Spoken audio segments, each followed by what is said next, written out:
Here we are, the last episode. Being filmed last.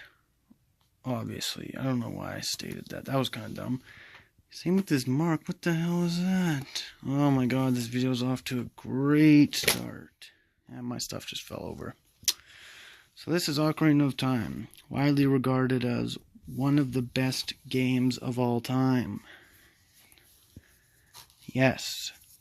This is the 3D version, because I do not actually own the Nintendo 64 version or the GameCube remake that came with the Master Quest. This was released for the 3DS. This was the first Zelda game released on the 3DS.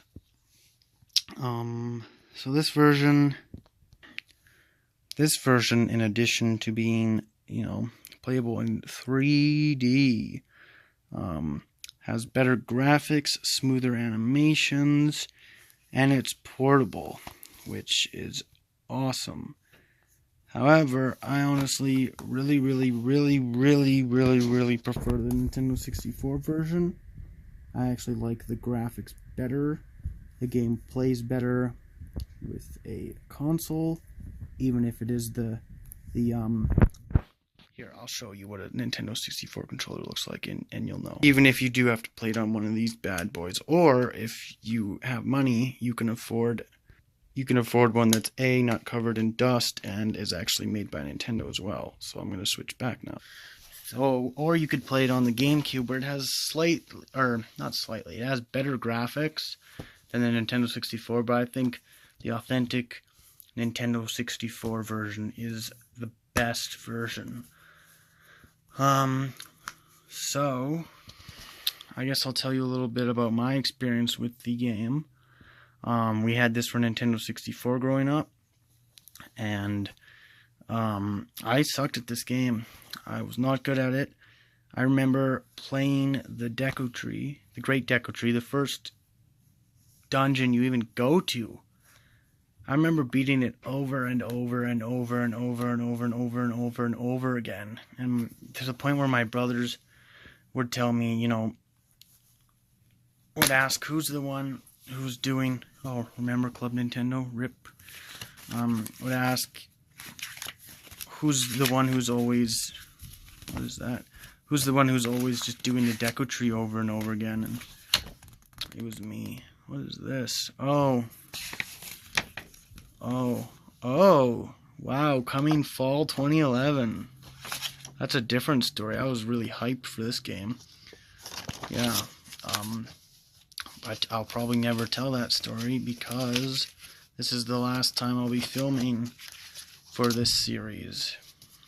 But yeah, I could never beat the Great Deku Tree, and I remember one time one of my brothers told me, I'll teach you how to do the second dungeon, the Dodongo's Cavern, which is it even on the back of the box here? No.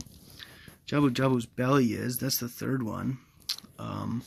Yeah. So I just basically replayed that over and over and over and over and over again. And eventually I actually got to the second dungeon, and after struggling with it for a while, I managed to beat it. And then eventually I was able to get to the third dungeon, Jabu Jabu's belly here, and I was able to do that.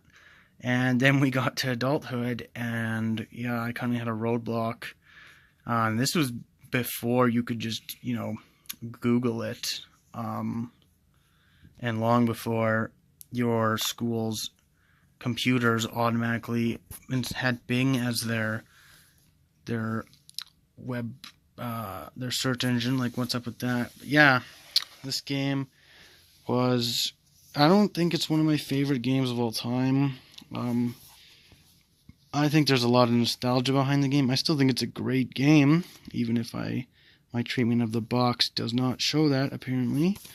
But yeah, this was one of the, it's really what pushed game companies to make the leap from 2D to 3D, because at this point the Nintendo 64 was a giant leap forward, because not only did it quite literally double the specs of the previous console in terms of power, which would be the Sega Genesis with 32 bits, hence Nintendo 64, 64 bits.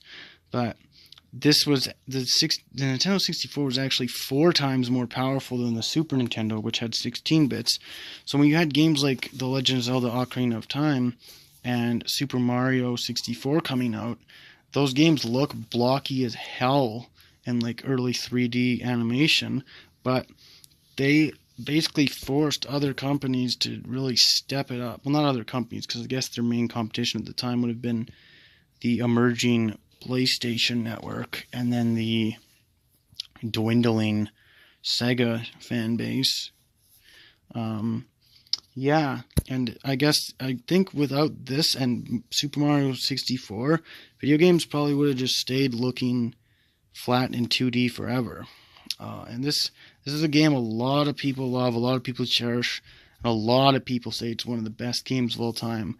I think it's got, on most sites, it's either a perfect 10 or a 9.9 out of 10, or a 4.9 for those weirdos who do a 1 to 5 scale, or even those other people who do a 1 to 4 scale. I remember this is a screenshot from the field you can wander around in, and that's a ghost. And I remember you go to a dungeon where it's the Shadow Temple. I still don't like doing it to this day, just because of how creepy it is. But I remember as a kid I was absolutely terrified. Would not do it. Couldn't get me to do it, even if you really, really, really wanted to.